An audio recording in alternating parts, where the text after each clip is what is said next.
This is Greg Troutwine, and we're very pleased to be joined today by Mike Carter, the COO and co-founder of Fleetzero, to discuss this fast-growing company and its portfolio in the marine battery and propulsion solutions. So, Mike, to start us off, can you just give a personal and a professional background? I know that you're a Merchant Marine Academy grad, but did you always know that yours was going to be a career in maritime? Yeah, no, to answer your question, I grew up in a small farming community, essentially in North Carolina, so about as far away from the coast as you could get. But was fascinated always by um, these behemoths that are commercial ships. I mean, just feats of technology. And as a kid, I used to read stories and books about mariners and people that used to travel the world's oceans and see all these interesting places. And so I didn't know that I was going to have a maritime career. I did have family, that was in the Navy, and so it was a big push early on to serve my country and to go to a service academy, which is why I decided to go to the U.S. Merchant Marine Academy. But it was really a group of mentors that mentored myself and my co-founder Stephen Henderson, who I grew up with in the same town in North Carolina. To Oh, wow. Yeah, so we've known each other for a long time, longer than we've known our own spouses. And so sometimes I get jealous about that. But we yeah, so we grew up together. We had our mentors and folks that pushed us and helped us to see that there was this school that offered an education in ship propulsion and ship technology, and that fascinated us. We love the idea of that. So we both elected to go to the U.S. Merchant Marine Academy. Um, Whereas, maybe no surprise, we studied marine systems engineering. As kids, we loved tinkering on things, whether it be making our own rigging for a sailboat or building a forge out of parts and pieces that we had found at a junkyard. We just loved working with our hands. And so engineering was a natural route for us. Um, we love studying ship propulsion, ship design. We both sailed the open seas on different types of vessels, container ships and ro-ros and USNS vessels, with the Navy. Took our commission into the U.S. Navy Reserve after graduating. And then, after graduating, we both elected to work in the energy space, which is where a lot of really interesting maritime technology was coming to bear, on dynamically positioned, ships and it was just a fascinating world and industry to be a part of. So we both, started our careers there and sailed on drill ships. So Uh, no, that's an awesome story, and I knew that you both went to the Merchant Marine Academy, but I didn't know you actually were friends growing up. So, obviously, 2021, you and Steve started or founded yeah. Fleetzero. So why don't you just kind of give me an update today, Fleetzero today? And I always like to take it down that by the numbers path because I'm really just looking to get to the depth and the breadth of your operation today using the metrics of your choice. Yeah, absolutely. And by the way, it's been a lifelong dream to start a company with your best friend. It's so much fun, and it's great because starting companies is difficult. So like having a sounding board and someone to support you through that journey is, I think, is crucial. And so we feel very very fortunate to have a lot of shared life experiences. But yeah, so in 2021, Stephen and I decided to start Fleetzero. It was really on the backside of our, us just being nerds. During the COVID time, we had talked a lot about different things, and ship technology was always kind of topical and things that we would love to just kind of banter about or kick around ideas on. And so it was through publications like yours that kind of sparked our interest in ship propulsion technologies, and I can tell you more about that later. But just a lot of the things that we were reading that we just wasn't sitting well with us from folks that were big talking heads in the industry. But so we started the company in 21, and again, I'm happy to go into kind of the history of that. But today we're about 40 employees. We've raised around $60 million. And this year we're gearing up to do 300 megawatt hours of battery production at our new and expanded headquarters here in Houston, Texas. Why don't you tell me a little bit, why you decided to set up shop in Houston, and give Mm. me a little background on the facility that you have in Houston. Yeah. Yeah, great question. I mean, Houston is one of the, at least in our opinion, one of the few cities in America where things really get done and really happen. There's an amazing group of professionals in Houston that aren't afraid of hard work and getting their hands dirty. There's probably I think the largest amount of electricians per capita in Houston as there is any other city in the U.S. And that's in large due to the oil and gas industry that's here. Um, but we found that there were a lot of amazing people here in Houston. I mean, folks that work in the space industry, down at Johnson Space Center and other space related industry, companies, energy, where you get a lot of people that are familiar with control devices and power systems. And then obviously it's a very maritime city. So, a lot of people don't realize that, but there is a pretty heavy maritime, influence here, whether that's with the Port of Houston or whether that's with, naval architecture firms or suppliers, integrators like ABB and Siemens, have a pretty big presence here. So, for Stephen and I, it seemed like a natural fit to pick Houston. But yeah, you're right. We haven't had our official ribbon cutting here, but this is our new headquarters. We still have a couple of additional sites. One is in Birmingham, Alabama, where we do a lot of R&D, and that is where production was primarily based, over the last 3 years or so. And then we also have a group of amazing electrical engineers that are based in Montreal. And so, they are world class, just amazing, I say, literally electrical engineers. So, they're programmers and coders and, design their own PCBs and stuff. So great team up there as well. You know, if Mike, if you could, can you kind of just walk me back a little bit? Obviously, yourself and Steve, you grew up together. You went to Merchant Marine Academy. You both sailed. You have kind of parallel careers there. You know, what I'm getting at is, like, when did this idea for Fleet Zero hatch? And by that, I mean, what did you see in the market that you just didn't see was being done well? And something that suggested that the investment of time, money, and career was worthy. Yeah. So, Stephen and I were very fortunate again to go to the U.S. Merchant Marine Academy. It's a fantastic institution full of great professors and people. But a lot of our material that we had studied there was 60 years old.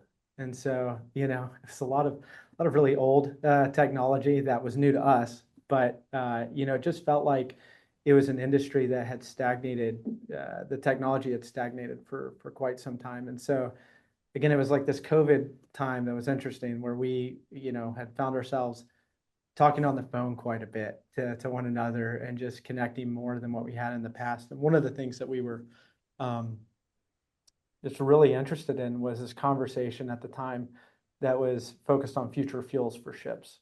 There's a lot of people that were talking about the future fuel being, ammonia or methanol or something else. And anytime we looked at that, we just thought that it would be worse for the industry for a number of reasons, primarily because the cost of shipping would go up, which hurts shipping companies, but ultimately it hurts the consumer, the global economy, and people that are no longer able to conduct trade, because of rising shipping costs. And then in a lot of cases, it was worse for the environment. So we just didn't, subscribe to this notion that the future fuel for ships was going to be one of these types of fuels. And so we just, out of, again, our own nerddom, decided to sit down and do the math ourselves and just see, like, what is the future fuel for ships? Like, is there something that someone's not looking at or not considering? And so we went through a number of different fuels, whether it be ammonia or methanol, which we looked at those a little bit closer. We also looked at micronuclear reactors. We looked at molten salt, all of these really cool emerging technologies. And we got to batteries and we saw that, there's a lot of people that had, missed the mark a bit on their assessment of batteries and how they could propel ships. And a lot of that was just the faulty assumptions on the availability of different battery chemistries, on the cost of batteries, on how ships work, quite frankly. A lot of assumptions we saw were people that were looking at ships running at their max, power output for the entire, voyage. And when you look at AIS data, when you talk to a ship owner, that that's not the case. They're designed for kind of their worst case, weather scenario or whatever it may be. And so, but it's not their cruising speeds. And so when we started just, challenging some of the underlying assumptions, something, amazing came out of that, which was, battery technology, even, 3 or 4 years ago, exist in a way that could propel ships long ocean distances. I mean, trans-Pacific, transatlantic voyages, and the cost had come down so much that batteries could be, cost advantage to diesel. So not just cost parity, which I think would be an amazing mark to hit, but also cost advantage. So in a lot of the different applications, that we were looking into with different vessel types, whether they be tankers or bulkers or container ships or OSVs, there was a lot of use cases where, batteries beat diesel in terms of cost. And that was just a big, aha for us, an aha moment, which is what led us to, getting a fantastic set of investors to help us build that vision, vision of the future. Let's take a deeper dive into the Leviathan modular battery energy storage system. And again, you nailed it. You walk the walk every day. Battery technology, it's from someone who's just observing, absolutely amazing to see how quickly battery technology and battery usage is ramping up in the maritime sector in particular. Because 10 years ago, if somebody had said about, battery powered this, that, and the other thing, you'd be like, you crazy. The batteries would be too heavy. They'd sink the vessel to get the power Yeah. density you need. But obviously, that technology has ramped up. So why don't you give me an overview of the Leviathan system in the round, and then just answer one specific question. What makes it unique, or quote unquote Yeah. a better solution than what's already on the market? Yeah, absolutely. We're really proud of the battery system that we built. When we started the company 3 or 4 years ago, it wasn't, we didn't set out to immediately build a battery system. We first tried to source, a battery system for a marine environment that we could, use ourselves. And what we found is a lot of the batteries that we had looked into, um, weren't cheap enough, quite frankly. The cost for a marine battery system 3 or 4 years ago was quite high. And then the battery system just, quite frankly, wasn't safe enough either. We're all, Steve and I are mariners. A lot of the core team here are mariners. So we like to say, that it's built, by mariners for mariners. And so the battery system that we had envisioned looked a bit different than kind of what existed at the time. And a lot of that had to do with cost. So we wanted to drive, the cost out of our battery system so that we could be, competitive for longer. But it also unlocked a lot of projects. When you looked at the marine battery space, a decade ago, yeah, it was shocking, and a lot of people would say there's no way this will amount to anything more than peak shaving or something small application. But because prices have declined precipitously over the last, decade, what you see are there's projects that are now viable with, large tankers and container ships and bulkers, really big vessels. But in order to make those a reality, we had to build a battery system that could deliver on, the promise of safety and at a cost structure that made the projects possible. So that's what we set out to do. That's what Leviathan is. Leviathan is roughly twice the energy density, at half the cost of our competing battery products. And so that's what really truly separates us from the pack, is just the ability to to put more batteries into a physical footprint than others can at a much lower price point. And so that's, again, yeah, I keep saying it, but I can't say it enough. It just is a huge unlocker, Hmm. for a lot of electrification projects. Okay. So, yeah. No, go ahead, please. No, I was just gonna say, so that's what the Leviathan system is, and then we've got some other really cool products that are gonna be coming out this year and over the next 12 or so months. So stay tuned for that. But one that we're really excited about as well is the Kraken, and the Kraken is the thing that takes battery strings, our Leviathan battery strings, and connects them together. And that is a device that is designed to fit in a really small physical footprint, so that you don't need, as many switchboards, perhaps as in other pieces of equipment that you would have otherwise needed. And so it reduces kind of the integration cost and time to commission our battery system, which a lot of our partners in the space, system integrators like, your ABB, Siemens, Kongsbergs, and those types can get really excited about as well, because even for them, it unlocks a lot of projects. And so that's a product that we just, are bringing to the market this year as well. And another thing that a lot of our customers are really excited about. That's awesome. That is awesome. So Kraken, that's not available. What's the ETA for Kraken? Yeah, so it's going to be deployed later this year. Okay. And we're you may have seen a little bit in the news, but we're really excited about the longest range electric vessel that we're working on with AET. Uh, and it's a really cool project that you're going to probably see more about. But this fall is going to be the official launch of that vessel. Mhm. And so, Leviathan and Kraken together will be deployed on that vessel. Can you basically kind of give me some insight on the tech behind Yeah. the ability to deliver that power density at that price point, and also just address how the Leviathan energy storage system is inherently safe? Yeah, and those two kind of go hand in hand. A lot of times in the past where systems are not energy dense, it's because of physical space. A lot of times physical space is given so that if there's a thermal runaway event, there's enough physical space to prevent a spread or a propagation of a thermal chain. And so there's a lot of focus that we've put towards, again, making a system that we as mariners would feel comfortable and safe sailing with. And so we've spent, the last couple of years just focused on the safety element.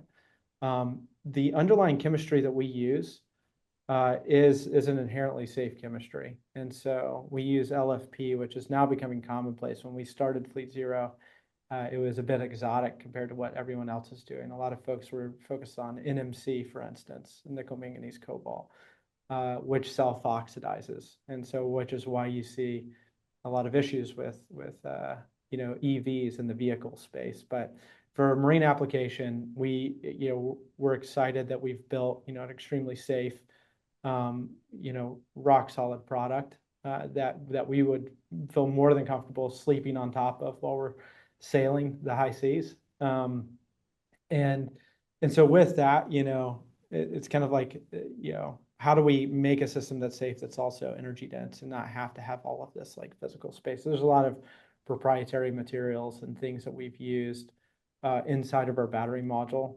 to increase that fitment, that physical fitment to drive energy density. And then the Kraken, the thing that I mentioned before at the system level. So when you take maybe a little bit of a wider lens look at the system and beyond just the modular level or the strings of batteries, you kind of get into this. You look at the entire system, and our entire system, because the Kraken exists and we can consolidate a lot of switchboard space into a smaller physical footprint, also drives the system energy density.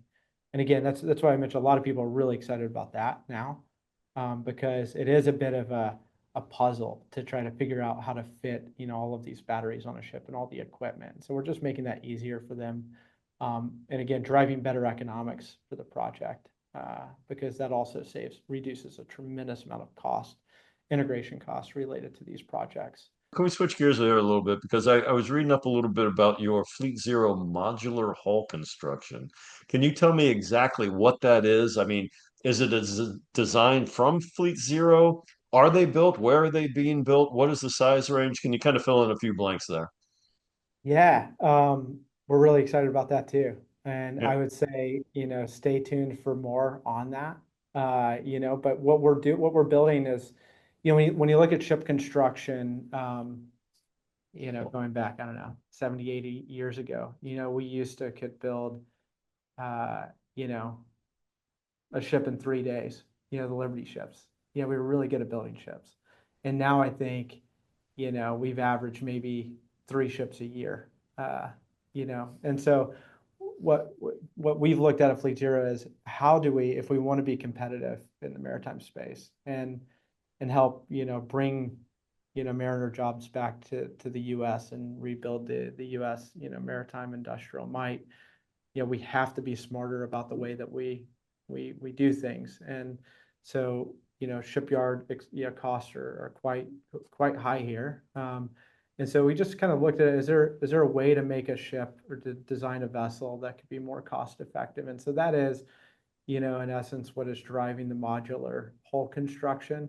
So what we envision is, and this will be a bit of a teaser, but essentially being able to print off, sections of hull. So not stick built. There's a lot of modular hull construction that's still, stick built, it takes this labor intensive and takes a lot of time. But think about printing off sections of hulls and that could be in Iowa and shipping them to a shipyard, down in South Louisiana to have them assembled. So we're working on a lot of different, elements of that technology, and I think over the next, 12 to 24 months, you'll see more about that. And you'll see some of our test articles on the water. What are your priorities for investment and what are your growth targets for the coming 12 to 24 months? Yeah. Yeah, so we are in growth mode right now. We have built an amazing, set of products that we're excited to bring to the market. Over the next little bit, we plan and intend on growing the business in really meaningful ways. So selling our Leviathan system, to into the market as well as Kraken. Um, you're going to see some really cool, things that we're building, things that are in R&D right now, like we were just talking about modular whole construction, whole design. There's other things too that other things that we have up our sleeve that, I think will get the maritime community especially really, interested and excited about what we're building. So we are, looking to hit some, pretty critical, commercial milestones as a company, as well as some R&D milestones on, what the ship of the future is going to look like. And we think that that's going to drive investment, not only from the investment community, which we've been very fortunate to have a set of, fantastic investors, but also investment into our products themselves, from our customers. So that's what the outlook is. We're really excited to grow the business here at our new headquarters in Houston.